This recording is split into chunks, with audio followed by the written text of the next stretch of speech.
Hello! Petit message avant de commencer cet épisode, je vous invite à l'écouter sans écouteurs dans votre voiture par exemple, ou si vous êtes seul chez vous parce que j'ai eu quelques problèmes avec le micro et on entend vraiment beaucoup les bruits parasites autour, donc c'est un petit peu embêtant de l'écouter avec un casque, mais c'est un épisode que j'avais vraiment trop envie de sortir malgré les problèmes de son parce qu'il est très important à mes yeux. Je l'ai fait avec une amie qui est très proche et elle vous partage une expérience de vie, donc j'avais trop envie de vous le partager et la prochaine fois je ferai beaucoup plus attention. Donc je vous embête pas plus et vous souhaite une très belle écoute.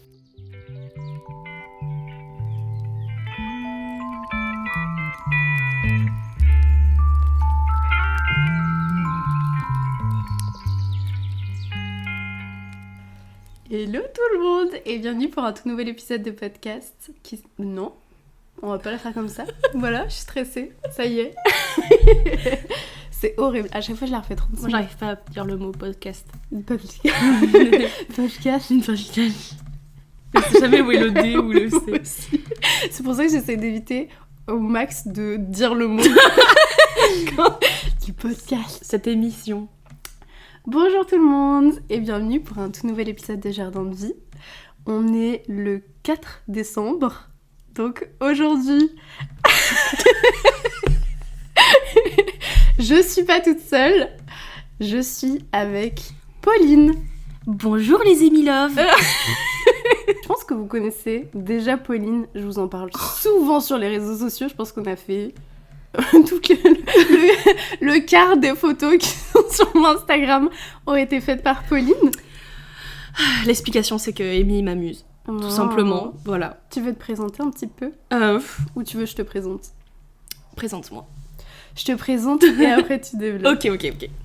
Donc Pauline, c'est une personne que j'adore, que j'ai rencontrée à ma première année d'école de cinéma à Montpellier.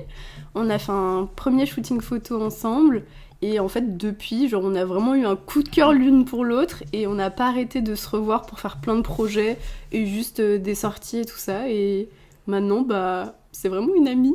Oui, c'est vrai. Oui, j'aime trop. Moi je me rappelle de la première fois que je t'ai vue, c'était sur des photos de Zoé Sach. Ouais. Bon, déjà je te trouvais trop jolie, j'ai dit cette fille elle est jolie, elle a du charisme et tout, mais un peu quand tu cherches des modèles pour tes photos, c'est un peu le premier truc que tu regardes. Est-ce qu'elle a du charisme, qu'est-ce qu'elle dégage, est-ce que esthétiquement il y a quelque chose qui m'intéresse. Et j'avais regardé ton compte direct et j'étais tombée sur l'exercice que t'avais fait sur ta maman. Oui, jardin de vie. Jardin de vie.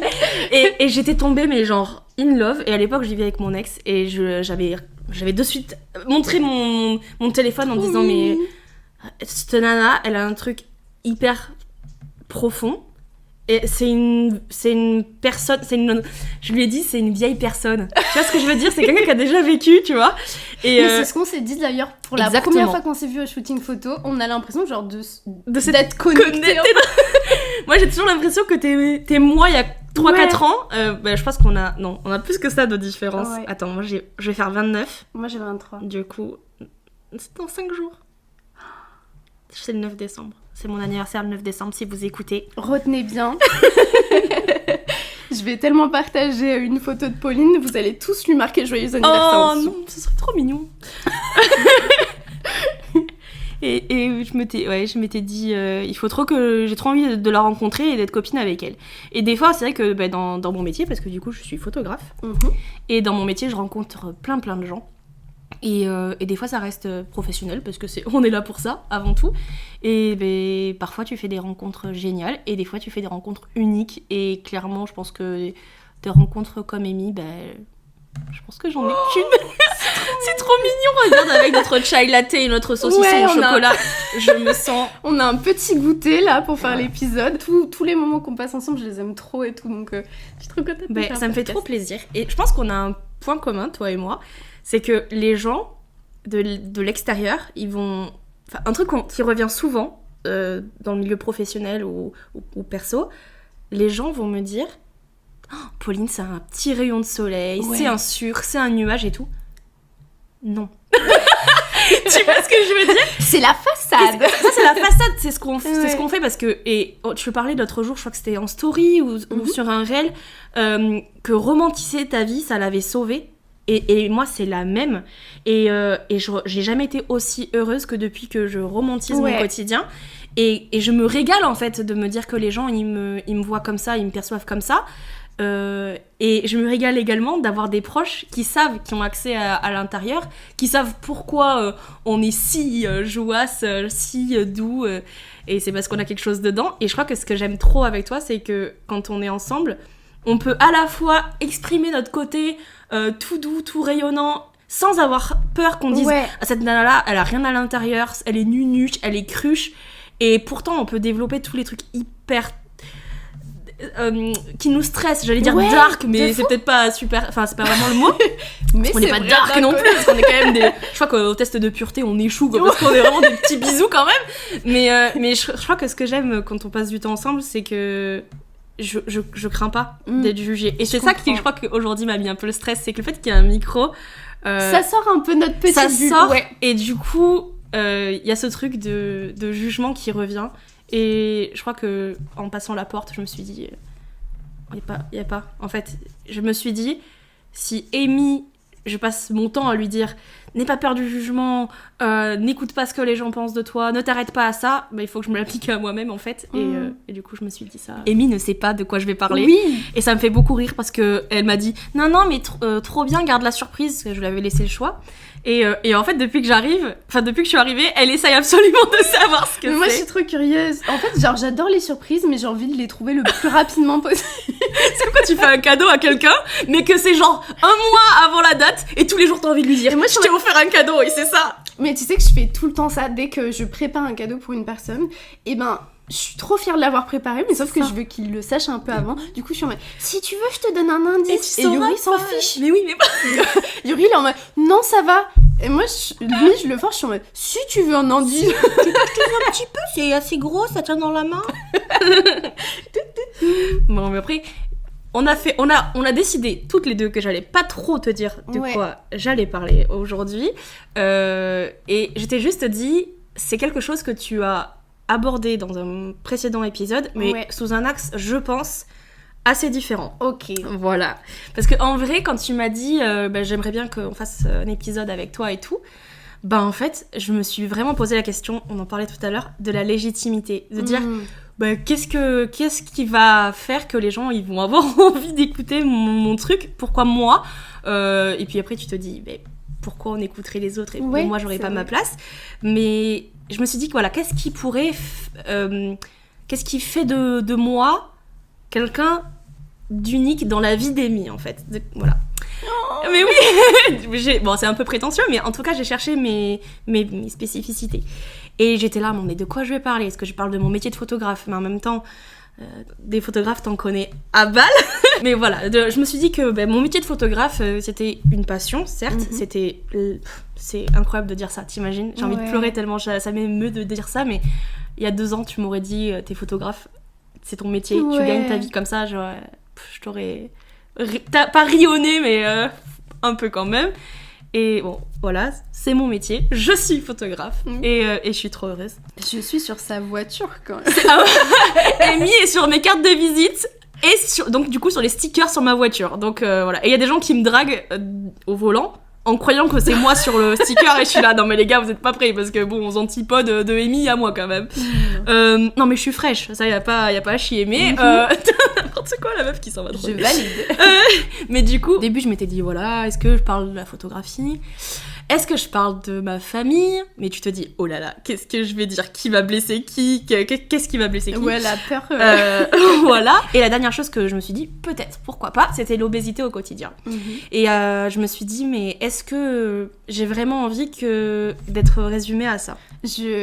Voilà. Je suis totalement d'accord. Est-ce que j'ai envie d'être la photographe grosse avec ses ex et sa famille de saltimbanque? Et puis bon, on en parlera un tout petit peu, donc je mets un petit panneau attention warning triangulaire. On parlera un tout petit peu d'agression sexuelle dans ce que j'ai envie de dire aujourd'hui, mais tu vois, c'est pas des choses que j'avais envie de définir. Ouais, Bonjour, je m'appelle comprends. Pauline et j'ai envie de vous parler de mon agression sexuelle. Quoi. Ouais. Je trouve ça hyper brut. Parce que t'es tellement plus. Et c'est t'as ça, plein je me dis, d'histoires et il tout. m'est arrivé quand même des trucs vachement cool dans ma Ouais. vie. Et j'ai pas envie de me résumer à ça, même si, par, on va dire, des procédés d'empilement, ça fait ce que je suis aujourd'hui. Mais en tout cas, on s'éloigne. Le sujet d'aujourd'hui, Vas-y, dis-moi. c'était... Enfin, on va dire que c'est ma passion première, avant la photographie. Parce que la photographie, c'est quelque chose qui est venu sur le tard. Et c'est une passion qui a évolué, mais tellement au cours de ma vie, des montagnes russes. C'est-à-dire qu'à des moments, c'était un échappatoire, d'autres, c'était genre une peur, littéralement une peur. Ça a changé plein de choses chez moi, et c'est le cinéma. Voilà. Et j'ai écouté ton épisode que t'as fait sur ce sujet, et toi, t'as fait des études dedans. T'as envisagé ta carrière à l'intérieur. Ouais. Moi, pas du tout. Moi, c'était vraiment... Juste une passion. C'est une passion, et surtout, j'ai envie de dire, c'est la passion qu'ont beaucoup de gens, en fait. On aime tous, que ce soit qu'on aime vraiment le cinéma, ou qu'on aime aller au cinéma, ou qu'on aime parler de cinéma, c'est un truc que c'est plus quelque ou moins... chose qui est ancré, on va dire, Exactement. dans la vie de tout le monde, d'une certaine manière. C'est ça, surtout que maintenant, on l'a à domicile. On a toutes les plateformes de streaming, etc. Donc, sans parler d'aller au cinéma, c'est des films qu'on voit à la maison, Bon, et puis je trouve que ce qui est fabuleux avec les films, c'est que ça va toujours chercher des choses en nous. Un jour, je suis allée voir... Non, mais anecdote qui sert à rien, je pensais vraiment pas parler de ça aujourd'hui. Un jour, je suis allée voir Dora l'exploratrice au cinéma. Parce que du coup, j'ai un pass au mois, du coup, je vais voir ce que j'ai envie de voir. Je lis aucun résumé, je ne regarde aucune bande-annonce. Donc, limite, je ne veux pas savoir qui joue dans le film. Toute ma famille se fout de moi à ce sujet parce que je suis une terroriste du spoil. Je ne veux rien savoir. Donc, c'est super dur quand il y a des films comme Barbie que j'attendais comme le Messie et je ne voulais rien. Donc, je fermais tous les réseaux en permanence. Donc, je veux y aller et je veux avoir une expérience de A à Z. Si tu regardes une bande-annonce, tu sais déjà ce qui va se passer dans les premières 40 minutes. Donc, ça, je veux pas. Et donc, je suis allée voir Dora l'exploratrice et figure-toi que j'ai appris des trucs sur moi. Je te jure. Là, ça m'intrigue trop. Ben, j'ai appris des choses sur ma façon de réfléchir, sur ma façon d'être perçue. Ouais. Et tu te dis, il n'y a pas... Enfin, une œuvre d'art, et je mets bien ça entre des gros guillemets, peu importe la discipline, parce qu'il y en a, ils vont te dire ça, c'est nul, ça, c'est de la merde, ça, c'est de la daube, ce n'est pas qualitatif. Pour moi, à partir du moment où une musique, elle t'apporte quelque chose, elle te fait danser, elle te fait t'émouvoir, ou même tu la détestes, elle t'a fait ressentir. Ouais. Et c'est ça pour moi le but de l'art. Et du coup, allez voir Dora l'exploratrice, qui clairement n'a pas été fait pour être un film intellectualisé. Tu ressors de là avec une info sur toi. C'est gagné. Ok, c'est pas un film à Oscar, mais pour moi, c'est le but du truc. Ça t'a apporté des choses quand même. Exactement. Donc du coup, je trouvais hyper intéressant de... Je trouvais hyper intéressant de parler de ma vie. Genre, écoutez, ma vie, elle est si passionnante. Mais non, mais j'ai trouvé intéressant, parce que tout le monde a une vie, hein, sauf les gens morts. Mais c'est super glauque comme balle. Mais du coup, on va dire de ma naissance à aujourd'hui, de voir l'évolution de ma vie via le prisme du cinéma. Alors, je pense que du coup, le mieux, c'est qu'on commence... chronologiquement. Et du coup, ça va beaucoup m'émouvoir, je te jure, parce que je vais du coup parler de ma famille, parler des gens que j'aime, des gens que j'aime moins, des gens qui sont plus là, des gens que j'aurais aimé qui soient encore là. Mais je me suis beaucoup construite à travers le cinéma, au point que j'ai longtemps eu, je pense, une vision complètement déformée de la vie.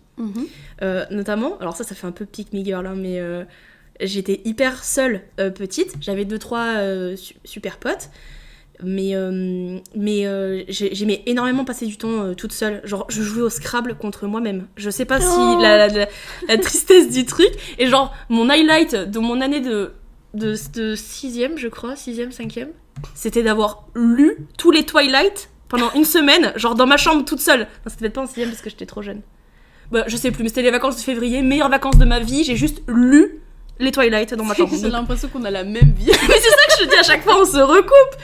Et donc j'étais assez seule, et on va dire que ce que je connaissais de la vie, de l'amour, de tout ça, c'était le cinéma, les livres, et la musique un peu, mais j'ai vraiment appris via ce prisme-là. Mais c'est allé assez loin dans un sens où, donc dans ma famille paternelle, ils sont cinéma. Vraiment, ils ne vivent que par ça. Et il y a des repas, enfin même c'est tous les repas, peut-être un peu moins maintenant que tout le monde a grandi, que tout le monde est plus âgé. Mais il y a des moments où on se retrouve, on est, je sais pas, on est 10, on est 15, et on parle pas de nous.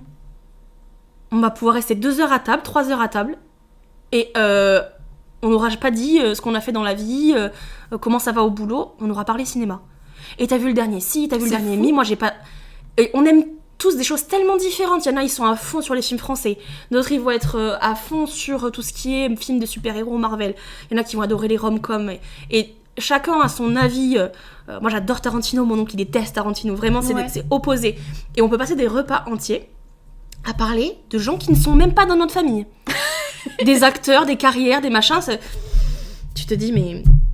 on peut peut-être parler de nous des fois, et non. Je pense que c'était notre façon de parler de notre vie sans parler de notre quotidien, et de dire j'ai vu ça, j'ai fait ça, avec ci, et du coup ça permet de discuter sans avoir à porter des fois le poids de ce que t'as pas envie de raconter. J'ai pas envie de dire qu'en ce moment ça va pas et tout. Et du coup ça a créé des choses assez drôles. J'étais persuadée que j'avais 3 grands-pères. Ah ouais? Pourquoi? Donc du coup, mes grands-parents, ils sont toujours tous en vie, tous les 4. Ils sont toujours tous mariés, les uns aux autres. Mais pour moi, j'avais un 3e grand-père. C'était Claude Brasseur. Me demande pas pourquoi. Surréaliste. J'avais un CD de Claude Brasseur qui racontait le Roi Lion. Ouais. Et j'étais persuadée que la voix dans le magnétophone, c'était mon papy. C'était mon 3e papy, c'était Claude Brasseur. Je ne connais pas ce monsieur, je ne sais pas qui c'est, mais quand je voyais sa tête dans la boum et tout, c'était mon papy. Je me posais même pas la question, voilà quoi. C'est trop mignon. Enfin, genre, je trouve ça tellement absurde et en même temps, c'est trop mignon. Donc, ce monsieur que je ne connais pas est mon papy. Et mon vrai papy, du coup, paternel, il est fan, alors c'est pas du cinéma, mais tu vois, ça se recoupe. Il est très fan de Georges Brassens. Mais vraiment fort, quoi.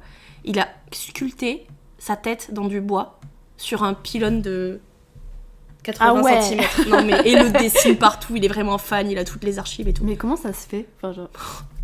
Je ne sais pas. Il connaît toutes les chansons par cœur. Il est fou de Georges Brassens. Sauf qu'il l'appelait jamais Georges Brassens, donc j'aurais compris que c'était quelqu'un d'autre. Il l'appelle Tonton Georges. Ah ouais? Dans ma tête... C'était le tonton Georges. C'était le frère de mon papy, et il s'appelait tonton Georges. Et un jour, je sais pas, j'avais peut-être 10 ans, tu vois, on m'a dit, mais Georges Brassens, c'est pas un membre de la famille. Oh il a, mais non. Le chien, ça lui fait péter un boulon de savoir ça. Mais tu vois, genre, vraiment, Georges Brassens, genre, Henri Salvador, j'étais persuadée que c'était des gens de ma famille. Alors, c'est pas du cinéma, mais c'est des gens célèbres. Et quelque part, je me disais, tu n'es quelqu'un dont on parle que si tu es célèbre. Ouais. Et c'est pas... Je rêvais pas de célébrité, mais je rêvais d'être une actrice, une chanteuse, un écrivain, tu vois. Pour exister d'une certaine manière. Pour exister dans leur bouche. On parlait que de ça à table. On parlait que des acteurs, des réalisateurs. Et du coup, je voulais être de ça, parce que pour moi, c'était la famille. Et mon oncle, il est très passionné de cinéma. Il a fait une école de cinéma à Cannes. Il est acteur, il est prof de théâtre, il est scénariste. Enfin, il est vraiment ancré dans ce milieu. Et on va dire au niveau local. Et ça, j'aimerais tellement qu'il puisse faire plus que ce qu'il fait aujourd'hui. Et il a une salle de cinéma au sous-sol. Okay. Les murs sont recouverts et tout. Enfin, c'est le paradis du cinéma. Mais quand j'étais petite, à l'entrée de son appartement, le mur était recouvert de portraits un peu style hardcore d'acteurs connus. Wow. Bon, de l'époque plutôt, c'est un peu Gene Kelly, il y avait du Belmondo, il y avait ce genre de trucs. Je croyais que c'était des gens de ma famille. Oh mais waouh! Je te jure, franchement, c'était surréaliste de... quand tu commences à rentrer dans l'adolescence et puis que tu réfléchis un peu plus, tu te dis mais ces gens-là, je ne les connais pas. Mais ils faisaient partie de ma vie et j'étais fascinée, je regardais tout le temps... les Oscars, les Césars, les Oscars, chaque année, je prends un jour de congé le lundi, parce que c'est dans la nuit de dimanche à lundi, et je regarde ça toute la nuit, quoi. Mais je trouve ça... En fait, moi, je me dis, c'est dingue que quand t'étais petite, tu te dises ça, et genre, au bout d'un moment, t'as dû avoir du coup le déclic de dire, mais non, enfin, ça t'as fait quoi? Parce que c'est fou. Et ben, c'est arrivé assez tard, en vrai, donc parce que, bon, j'avais réalisé que c'était pas des membres de ma famille, tout ça, mais je pense que jusqu'à mon année de seconde, donc j'avais 14-15 ans, je crois que je suis rentrée, j'avais 14 ans. Jusqu'à ce moment-là, je m'étais dit dans ma tête que j'allais devenir connue. Ouais. Déjà, j'étais persuadée que j'allais être actrice. Et j'avais écrit un roman quand j'étais en 6e. Et j'étais persuadée que j'allais être publiée, que j'allais devenir connue. Voilà. Et que j'étais unique. Quelque part, je cultivais ce côté... je suis peut-être bizarre et toute seule, mais c'est parce que je suis différente, tu vois. Mais t'es unique. C'est trop mignon. Pour moi, dans la vie, on a tous un curseur interne. Et il force en permanence. Et le curseur, c'est sur cette ligne de je veux être comme tout le monde, je veux être unique. Parce qu'on a tous... Oupi, mes doigts. Je veux être ma propre personne parce que je veux qu'on me remarque, mais à la fois, on fait les mêmes choses que les autres pour être dans la masse. Et on a tous ce curseur porté différemment. Il y en a, ils vont être plus dans la volonté d'être unique et d'autres plus de se fondre dans la masse, mais quelque part, en nous, au cours de notre vie, ce curseur, il bouge énormément. Et assez récemment, il y a 2 ans, je me suis dit, tu n'as pas à être unique. Tu as le droit d'être comme tout le monde. Tu n'as pas besoin d'être original, meilleur qu'eux. Ça aussi, dans la notion, je crois que j'ai été tellement plus heureuse le jour où j'ai arrêté d'être en compétition avec toutes les filles et les femmes qui m'entourent. Pour se démarquer tout le temps. La notion de sororité, elle est arrivée hyper tard. Il y a le nombre de gens que je croise aujourd'hui qui ne connaissent pas le mot sororité, alors que fraternité, on le connaît tous, hein, il est dans notre égalité, liberté, égalité, fraternité. Donc, fraternité, c'est un mot que les gens, ils ont. Sororité, je suis obligée d'expliquer ce que c'est à chaque fois. Et même souvent à des filles. Et une fois que tu as compris ça, enfin, en tout cas, une fois que j'ai compris ça, ça m'a vraiment dédouané d'un truc. Tu n'as pas à être meilleur, tu n'as pas à être unique. Tu vas être unique pour quelqu'un, et ça va suffire, mais largement. Et ça m'a aidé de fou. Parce que j'avais plus besoin d'être l'actrice avec un Oscar, tu vois, genre... voilà, surtout que je suis arrivée en seconde, et j'ai fait une option cinéma, voilà, au lycée. Et j'ai été devant une caméra. Et je jouais comme une grosse patate. Mais, ah non, mais vraiment, je t'assure, meuf, c'était un scandale. Alors, du coup, c'était la première fois, etc. Mais tu te retrouves là et ça se dégrade un peu dans ta tête. Parce que tu te dis... par contre, moi, j'avais un peu basé toute ma personnalité sur devenir comédienne. Alors, comment ça se fait si je suis nulle? Comment ça marche si je suis pas du tout à l'aise face à une caméra, ni sur des planches, ni à ce qu'on me regarde? Comment mon métier, ça peut être... bonjour, je souhaite être perçue par des gens, alors que tu ne supportes pas d'être perçue par les gens. Il y a un peu... c'est un peu un dilemme. Mais quand j'étais petite, quand je te dis que tout était basé là-dessus, genre, ma berceuse, quand j'étais petite, c'était Love Story. Je sais pas si tu connais le film Love Story. Ça fait... C'est ça ta berceuse? C'était ça. Et j'étais persuadée que c'était ma musique. Un jour, je l'ai entendue dans un film, j'ai cassé ma pipe, je te jure. J'étais là, maintenant, c'était pas la musique, genre la musique de Pauline. Elle m'appartient là. Donc moi, je suis née en décembre. Oui. J'étais fan du dessin animé Anastasia. Et la chanson, c'est Loin du froid de décembre. Mais c'était ma chanson, en fait. Je me souviens, ça, tu me l'avais raconté. Et tu te dis, ah mais non, en fait, il y a d'autres gens qui la connaissent et c'est pas que mon truc. Ouais. Mon père... il m'appelle, encore des fois il m'appelle comme ça et ça m'émeut beaucoup parce que c'est un surnom que j'avais quand j'étais petite, donc je m'appelle Pauline, et il m'appelait Paulette Godard. D'où ça sort, je ne sais pas, voilà, ma petite Paulette Godard. Et en fait c'était une chanson de Nougaro où il utilise ce mot. Et déjà ça me touchait trop de l'entendre chanter ça. C'est la femme, ou la fille, non c'est la femme, c'est une des femmes de Charlie Chaplin. Waouh. Mais... je ne l'ai appris qu'il y a 4 ans, 5 ans, un truc comme ça. Pour moi, c'était mon nom. C'était le surnom que me donnait mon papa. Jamais je me suis dit c'est une vraie personne qui a existé et qui est actrice. Mais d'un côté, en fait, je trouve ça triste. Enfin, non, mais c'est juste que genre pour toi, ça a dû te... Enfin, t'as dû te prendre presque une claque. Grosse claque, ouais. Parce que le truc, c'est qu'en fait, tout ce que t'as l'impression qui crée ta personnalité, etc., bah c'est pas toi. C'est ça. Donc t'as pas une sorte de... Complètement. d'individualité d'une certaine manière, genre c'est tout. T'imagines, t'es là, bah c'est mon nom, c'est moi, Paulette Godard. Bah non, en fait, Paulette Godard, elle existe et c'est une grande dame et... Enfin, tu vois, genre, c'est horrible. C'est horrible. Et à la fois, c'est génial parce que je me rappelle d'avoir vécu une enfance très heureuse. Et notamment, j'avais à peu près le même âge que mes cousins et on était en permanence ensemble. Et tous nos jeux, c'était des jeux de films. Donc dans Anastasia, moi j'étais Anastasia, mon cousin c'était Dimitri. Bonjour la consanguinité. On est dans le Gard, on a le droit. Mais tu vois, genre on jouait à Cusco, on jouait à Atlantide, on jouait que à des trucs... Je dis mais tu peux pas avoir une vraie identité en dehors du cinéma. Ouais. Et ça ne m'était pas posé comme question. Voilà. Mais ma mère elle disait toujours que j'étais une petite comédienne. Elle dit c'est un petit clown, c'est une petite comédienne. J'avais vu un magnétiseur quand j'étais petite pour de l'eczéma, mais j'avais genre 3 ans, un truc comme ça. Le magnétiseur, elle a dit à mes parents que j'allais devenir actrice. C'est terrifiant. Enfin, en fait, j'ai l'impression que c'est genre vraiment une sorte de destin qui te lie à chaque fois. Au début, je me disais ça allait être un thème un peu... Genre, je dis, mais pourquoi pas, genre ma vie à travers le cinéma.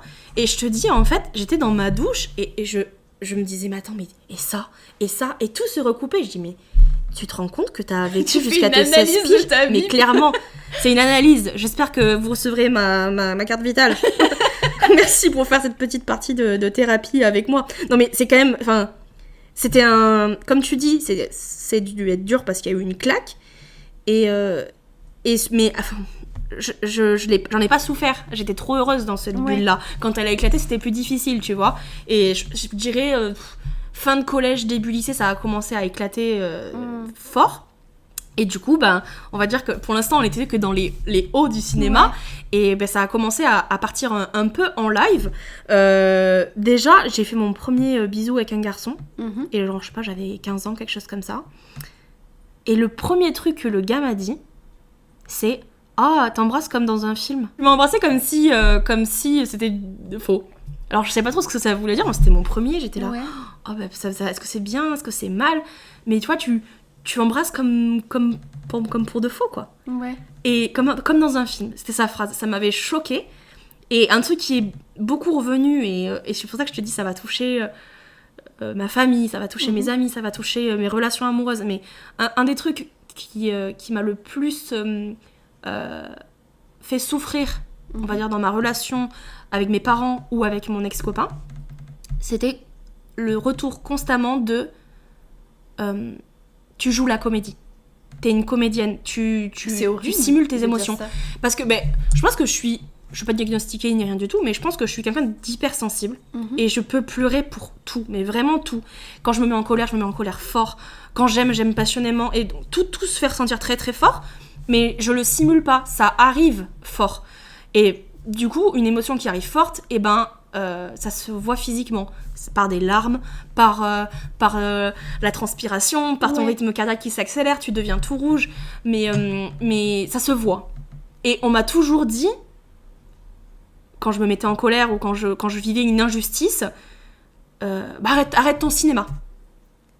Là, tu nous fais la commedia dell'arte, ma mère, elle me disait toujours. Mais en fait, je trouve ça hyper triste parce que j'ai l'impression que, du coup, vu que t'es ancrée dans le cinéma depuis petite, en fait, les films que tu regardais, c'était comme une sorte de modèle et tu t'es développée sur ça. Mais ça veut pas dire que tu ressens pas les émotions. C'est juste que toi, tu les as apprises comme ça. Exactement. Tu vois. Je sais pas si c'est vraiment le cinéma qui m'a rendue hypersensible ou parce que j'étais hypersensible, j'ai aimé le cinéma et j'ai aimé voir les émotions brutes comme ça. Mais c'était hyper douloureux de discréditer en fait des larmes. J'ai conscience que quand il y en a beaucoup, quand il y en a souvent des larmes, elles sont moins touchantes que quand tu pleures une fois à l'année, etc. Mais j'ai jamais fait semblant de pleurer. Et pourtant, on m'a beaucoup dit, voilà, arrête la commedia dell'arte, quoi. Moi, ça m'a toujours... Exactement, c'est décrédibilisant au possible. Et donc là, c'est quand ça a commencé à me desservir, entre guillemets. Ouais. Donc il y avait ce truc de donc du coup, est-ce que je suis fausse? Est-ce que je suis vraie? Qu'est-ce que je ressens? Est-ce que c'est légitime? Donc là, la dégradation est arrivée et donc je situerai ça aux alentours du lycée parce que du coup, j'ai commencé l'option cinéma, j'ai fait un bout de cinéma à la fac, mais vraiment genre 3 mois. Mais en tout cas, ça a été un petit bout de mon cursus. Et dans ces années-là, il s'est passé pas mal de choses qui, on va dire, changé le cours de ma vie. C'est-à-dire qu'en l'espace de 1 mois, vers mes 16 ans, et donc c'est là le petit triangle. Donc en vrai, je suis allée au Festival de Cannes, donc j'ai réalisé un rêve, quoi. Vraiment, c'était un rêve d'enfance, Festival de Cannes. J'en faisais d'autres des festivals, mais des moins paillettes. Tu vois, j'avais fait Belfort, Perpignan. C'était des super festivals, mais ils vendent moins du rêve que Cannes, tu vois. Et donc, j'avais choisi ma robe pour monter les marches et tout. Et pendant le Festival de Cannes, dans une salle de cinéma, pendant une séance, je me suis fait agresser pendant mon sommeil. Donc je me suis réveillée, par quelqu'un que je connaissais. Et du coup, j'ai vécu une agression sexuelle dans la salle. Et ça a vraiment été un gros choc qui a fait que j'ai continué à aller au cinéma après ça parce que j'ai fait un déni pendant 7 ans que j'ai somatisé complètement parce qu'après c'est sorti d'un bloc, etc. Et aujourd'hui, j'ai porté plainte, la personne a tout avoué, on a trouvé d'autres nanas du même gars, enfin, trop chouette. C'est en cours, donc voilà. Mais en tout cas, je sens que ça a marqué quelque chose, un tournant dans le cinéma, c'était ma safe place. Et c'est devenu très sombre. Et du coup, je peux pas m'empêcher, je peux plus regarder le Festival de Cannes. Je regarde les Oscars, je regarde les Césars, mais Cannes, je m'y intéresse plus. Vraiment, j'arrive pas. Ça, c'est quelque chose de très douloureux. Et la ville de Cannes, tel cinéma, tel film, des films que j'ai vus pendant cette semaine-là. Abemous Papam, je ne peux pas voir le titre de ce film sans que ça me fasse... Tu vois. Ouais, t'as vraiment un blocage énorme sur... Et ça entachait vraiment ce côté safe place. Et dans le même mois, donc voilà, j'avais 16 ans à peu près, oui c'est ça, et dans le même mois, je me suis mise en couple avec quelqu'un avec qui je suis restée 10 ans. Voilà, et qui est parti d'un coup. Donc du coup, quand j'avais 26 ans, jeudi soir, je veux plus. Vendredi, des valises et plus personne, jamais, quoi. Donc ça a été hyper brutal. Mais du coup, mon agression et cette relation se sont enclenchées dans le même mois. En fait, je pense même que j'ai été agressée parce que je me suis mise en couple, parce que j'étais plus accessible, parce qu'on voulait s'approprier quelque chose qui n'était plus accessible. Et ça a été un gros chamboulement parce que cette personne donc, avec qui j'ai passé 10 ans, son but dans la vie, c'était de devenir directeur de la photographie. Passionné de cinéma, vraiment, mais du vrai cinéma. Et là, c'est pas très radiogénique, mais j'ai fait des gros guillemets avec mes doigts, parce que du coup, on est venu me dicter ce qui était bien et pas bien. Ce qu'il fallait regarder, ce qu'il ne fallait pas regarder, je pouvais le faire, mais j'étais moquée. Moi, mon film préféré, c'est Quand Harry rencontre Sally, de Rob Reiner. Et c'était un film nul. Tu vois ? Et rapidement, je suis passée de la fille qui est passionnée de cinéma à la fille qui sort avec un gars qui est calé en ciné. Et t'as pas ton avis à dire sur quoi que ce soit. J'étais très fan d'Harry Potter aussi, plus jeune, vraiment une grosse Potterhead. À partir du moment où je me suis mise à sortir avec ce garçon, je me suis sentie complètement éclippsée sur ce que je pouvais regarder, écouter, etc. J'avais pas mon mot à dire sur ce qui passait à la télé, sur ce qui passait en musique. Je mettais un casque pour écouter de la musique. Je regardais tous les films sur mon téléphone. Et quelque part, il y avait toujours... tu peux regarder, mais c'est naze. C'est horrible parce que du coup, moi, j'étais un petit peu dans cette période avec ton ex. Et il avait déjà pas mal de red flags. Mais ça, c'est un énorme red flag parce que ça veut dire que t'as même pas le choix de... J'ai la liberté de consommer. T'as la liberté, mais d'un côté... tu peux pas vraiment avoir ta propre culture cinématographique ou même en musique ou n'importe quoi parce que c'est lui qui a la vérité générale de ce qui est bien et ce qui est pas bien. En gros, Stanley Kubrick est un dieu et il est omniprésent. Alors j'aime bien Stanley Kubrick, qu'on s'entende, je suis pas en train de cracher sur le travail de ce gars, mais tu vois, c'est ce truc de en permanence. Je suis un génie, je suis désolée, il y a plein de gens qui aiment Stanley Kubrick, mais pour moi c'est un gros red flag quand j'entends quelqu'un, surtout un mec me dire, parce que je sais rarement des femmes qui sont fans du travail de Kubrick, mais quand j'entends un mec qui me dit moi j'adore Kubrick, désolé mon prof d'impro si tu passes par là, mais souvent c'est mon premier red flag, il se situe ici quoi, parce que souvent du coup ça je trouve que ça laisse pas de place à laisser aux gens aimer ce qu'ils veulent. Voilà, toujours dénigrer les goûts ciné des autres, etc. Ouais. Voilà, et donc ça a commencé comme ça, donc plus ma safe place dans une salle de cinéma, encore moins à la maison, dans le choix des films, donc ça s'est vite restreint. Tout ça, c'est arrivé donc dans mon année de première, et donc je faisais cette option cinéma, qui était une option, on va dire, légère. Sur le côté, c'était 3 heures par semaine, mais mine de rien, il fallait aller toutes les semaines au cinéma, etc. Ouais. Et on parlait tout à l'heure de... passer pour la première fois à la caméra, se rendre compte que t'es pas à la hauteur, que tu sais pas jouer, etc. Et il y a un truc qui a donc pas mal joué, et on n'a pas parlé de ça pour l'instant, et pourtant c'était dans les sujets que j'aurais voulu aborder. Je me suis rendu compte de mon corps. Et quand je suis rentrée au lycée, donc j'étais, on va dire, une petite fille rondouillette, mais vraiment rien d'alarmant. Mais dès mes 10 ans, on m'a amenée chez les endocrinos, chez les diététiciens, Nature House, enfin j'en passe, hein. J'ai fait du camp, je sais plus comment il s'appelle, enfin bref, j'ai mangé de tout et n'importe quoi. Des fois j'étais très restreinte, des fois pas du tout. J'ai développé des gros troubles du comportement alimentaire. Quand je suis arrivée au lycée, j'avais perdu énormément de poids, mais enfin personne ne s'alarmait, c'était plus un compliment qu'autre chose. Et quand j'ai été agressée, j'étais persuadée que c'était parce que j'étais devenue mince. Mince égale attirant, attirant égale proie. Si tu ne veux pas être une proie, grossis, tu ne seras plus attirante, tu seras à l'abri. Et sortir de ce schéma-là et de se dire gros ne veut pas dire pas attirant. Déjà, première étape. Et deuxièmement, t'auras beau ne pas être attirant, tu pourras quand même être une proie. Il y a des hommes, enfin c'est horrible ce que je vais dire, il y a des hommes qui violent des enfants. Ça me fait la chair de poule. Je suis désolée, c'est hyper grave, mais on nous dit toujours comment tu t'habilles, comment tu... Il y a des hommes qui fantasment sur des couches. À partir de ce moment-là, il n'y a pas de tenue plus aguichante que l'une que l'autre. Enfin, il n'y a pas d'excuse. On sera toujours des proies à partir du moment où on a des prédateurs. Et ce n'est pas forcément à quoi je ressemble. Et mon poids n'est pas un handicap. C'est justement peut-être même... on va dire une petite qualité, parce que tu t'épargnes tout plein de personnes qui sont très très ancrées sur le physique, c'est trop important, etc. Je ne veux pas que ma personne soit comme ça, parce que gros égale flemmard, égale pas de prise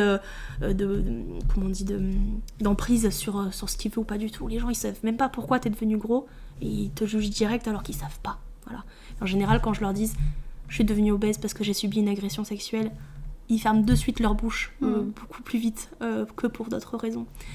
Et c'est assez fou que quand j'ai commencé à passer à la caméra, je me suis détestée.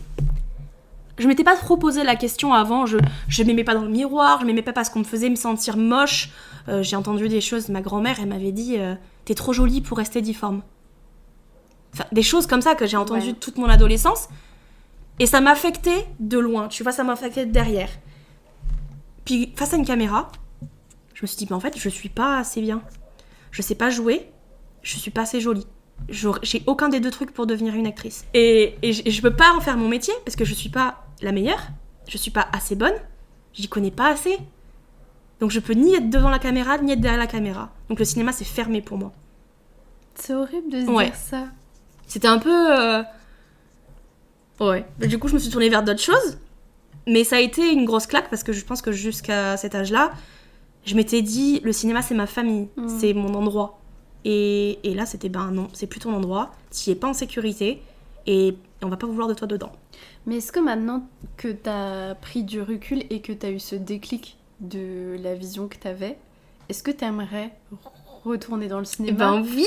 Mais alors, c'est un poil différent, c'est que maintenant, j'ai envie de te dire que le cinéma, il a été contaminé, il a été tripatouillé, surtout que je sais que c'est un endroit qui n'est pas safe du tout.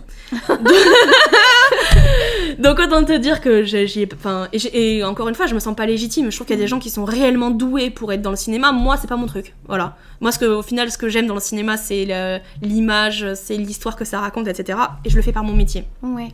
Je le fais différemment. La photo, c'est ni plus ni moins que une des images par seconde qui passent. Mais j'y suis quand même. Et aujourd'hui, je me suis réouverte à ça par le théâtre. Je fais du théâtre d'impro, donc ça m'a appris un lâcher prise monumental quand toute ta vie c'est qu'est-ce que les autres vont penser de moi, est-ce que je suis nulle, est-ce que je suis pas assez, est-ce que ça va faire un flop. Oui, ça va faire un flop, et c'est le but du théâtre d'impro, tu vas flopper, les gens ils vont te voir flopper et ça va te rendre beaucoup plus humble, tu vois. Mais le théâtre d'impro, de fou. Et j'ai eu un rôle dans une comédie musicale. La fameuse comédie musicale. Mais en tout cas, j'ai eu un rôle de méchante et je me suis régalée. Voilà, tu vois, donc je suis remontée, du coup pas au cinéma mais au théâtre, et je me suis dit, en fait, t'es pas si nulle que ça. T'es pas la meilleure, t'es pas incroyable, t'es juste capable de monter sur scène et de faire ça devant des gens. Point. Bonne, pas bonne, on verra plus tard, on verra en t'améliorant, parce que il y a des gens, ils pensent que on est acteur, tu sais, genre, oui, il m'a repéré dans la rue, et 2 ans après, elle est tu sais, genre, nouvel espoir féminin, je sais plus si ça existe encore ou pas, mais non, il y a des gens, ils apprennent ce métier, en fait, ça s'apprend, il y a des codes, donc de te dire, écoute, je suis pas une actrice, mais je suis une meuf qui adore faire du théâtre, et c'est déjà génial, tu vois. C'est trop bien. Voilà. Je suis contente que le cinéma ait repris une place positive dans ta vie. Moi aussi, ouais. Parce que c'était tellement ancré en toi, en ton enfance, etc. Et c'était tellement une safe place pour toi que ça me rendait trop triste que ça se transforme en cauchemar et que tu t'y sentes plus bien. Et que maintenant t'aies réussi à un peu réconcilier d'une certaine manière ce milieu avec toi-même. C'est vraiment trop bien. Et je m'y oblige plus aussi. Ouais. Tu vois, parce que passé un moment, il y a beaucoup de films qui sortent. Il y a trop de films qui sortent. Et tu te dis, il faut que j'ai tout vu. Il faut que j'ai vu. Et donc, tout à l'heure, j'ai dit consommer. Le mot, il est réel. J'ai consommé du cinéma. Ouais. Je suis allée voir Dora l'exploratrice. C'est peut-être la preuve que je suis allée trop loin. Non, je regrette absolument pas d'être allée voir Dora. Mais tu te dis, il y a le FOMO, c'est ça que ça s'appelle. Voilà. Et t'as ce truc de rater un truc. Et là, ces dernières années, du coup, j'ai déménagé. Je n'habite plus en ville. J'habite à la campagne. Ce qui est plus compliqué du coup. Ce qui est plus compliqué. Avant, j'habitais littéralement 5 minutes à pied du cinéma, donc j'y passais la journée facile. Maintenant, faut aller en ville, il faut poser la voiture, j'ai toujours l'abonnement, mais j'y vais moins. Et surtout, j'arrête de me stresser en me disant, je vais rater ce film. C'est pas grave. Dans 2 mois, il est sur Canal, dans 3 mois, il est sur Netflix. Mais c'est bien parce que d'un côté, j'ai l'impression que t'as gardé que le côté sain du cinéma. C'est vrai, c'est un peu... Je crois que j'ai gardé le côté sain de tout, si tu veux. C'est-à-dire que j'ai fini, on va dire... Alors, j'ai fini, mon Dieu, non. La fille a 29 ans, elle a pas fini sa vie. Mais j'ai l'impression que tous les trucs qui me sont arrivés depuis ma naissance... j'ai mis énormément de temps à les digérer pour passer à l'âge adulte. Et aujourd'hui, je te dis pas que je suis la personne la plus équilibrée, la plus saine du monde, mais pour que je puisse raconter ma vie aussi sereinement à un micro, même s'il y a 10 personnes qui écoutent, c'est déjà énorme, t'imagines 10 personnes dans une pièce qui écoutent. Mais de te dire, c'est que j'ai fait mon chemin, j'ai fait mon parcours et j'en ai gardé le positif. Et c'est pour ça que je suis trop heureuse. Mais tu peux être trop fière de toi. Mais je suis hyper fière de moi. Vraiment, quand tu vois là où j'étais il y a quelques années, aujourd'hui, là, je suis trop fière de moi. Mais... c'est trop mignon. Mais il y a plein de gens qui vont te dire... En plus, toi, t'as 23. Ouais. Et il y a plein de gens qui vont te dire, c'est les plus belles années de ta vie, c'est trop chouette et tout. Mais non, les gars, vous avez oublié ce que c'était d'avoir 20 ans. Ou alors, vous l'avez eu dans une autre période que nous. Ouais. Mais je suis trop heureuse d'avoir bientôt 30 ans. Vraiment, tu te dis... le travail que j'ai fait sur moi-même pour me connaître, pour me comprendre, et puis surtout qu'on évolue au fur et à mesure. C'est pas comme si on était une seule et même personne et qu'il fallait qu'on comprenne. Non, il faut comprendre quelque chose en mouvement. Mais là, tu vois, de t'asseoir dans ta chaise là et de te dire là, je suis serein, j'ai fait mon taf, je me connais, et amener la suite, quoi, tu vois. C'est trop bien. Non mais oui. Non mais...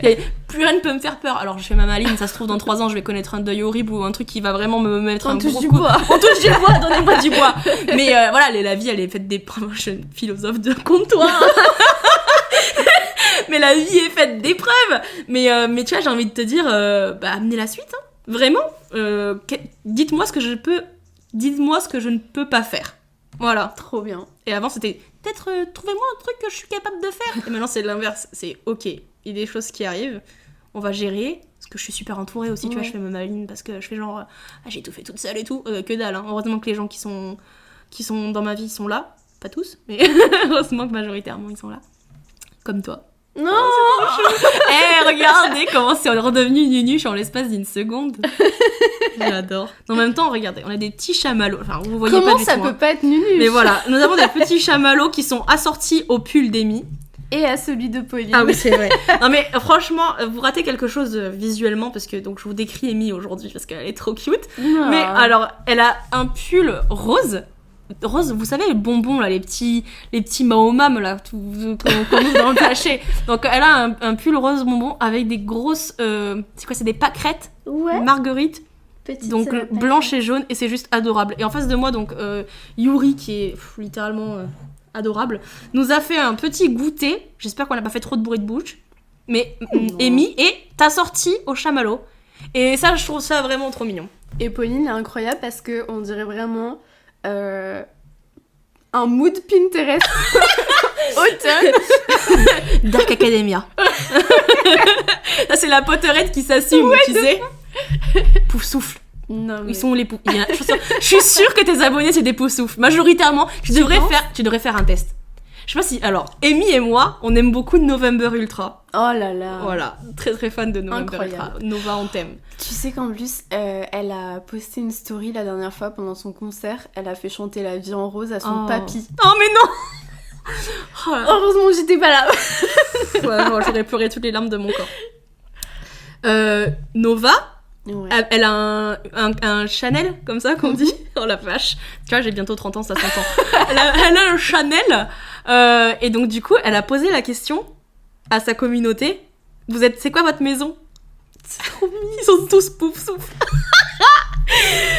La moitié des gens qui écoutent November Ultra sont des pouf souffles. Et quelque chose me dit que c'est pareil pour Amy. Totalement, je pense. Je vais faire le test. Après, on vous aime, hein, les autres. Hein. On dit vous pas êtes ça. Pas exclus, mais... Vous n'êtes pas exclus. Mais bon. on a passé notre vie à se faire shamer parce qu'on a été pouf souffle. Aujourd'hui, pouf souffle power. Voilà. Merci les réseaux qui nous font nous émanciper. Tu vois, il y a même de l'avancement dans notre maison. On assume tout aujourd'hui, même d'être pouf souffle. Qu'est-ce qu'on ne peut pas faire? D'être un blaireau. J'assume d'être pouf souffle. Apportez-moi la suite. Non, mais je pense que c'est une fin d'épisode.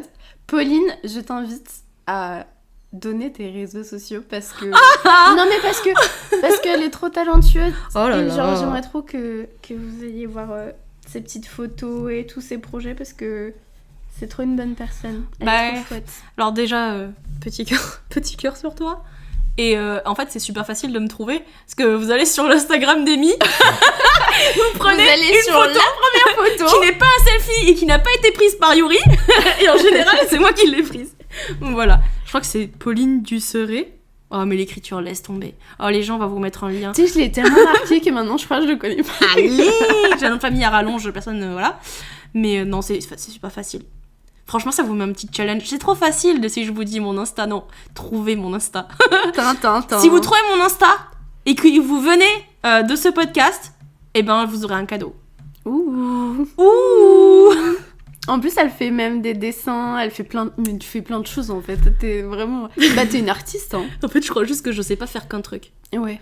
Il faut que je fasse plein de trucs. Alors, je suis moyenne dans tout. Mais moi, je suis... Non, ça c'est faux. Il y a des trucs un peu mieux. Non, mais j'ai pas un niveau haut dans un seul des trucs que je fais. J'ai mon petit niveau un peu partout. Voilà, je vais faire 3 mois de poterie, je vais abandonner. 3 mois de crochet, je vais abandonner. Il y a que la photo. La photo, c'est bon. Point commun. Ah, dis donc. Non, mais voilà. On s'est bien amusés, les amis. Moi, j'aime bien Amy Love. Franchement, je l'ai proposé au début. Genre, on va faire un sondage. Genre...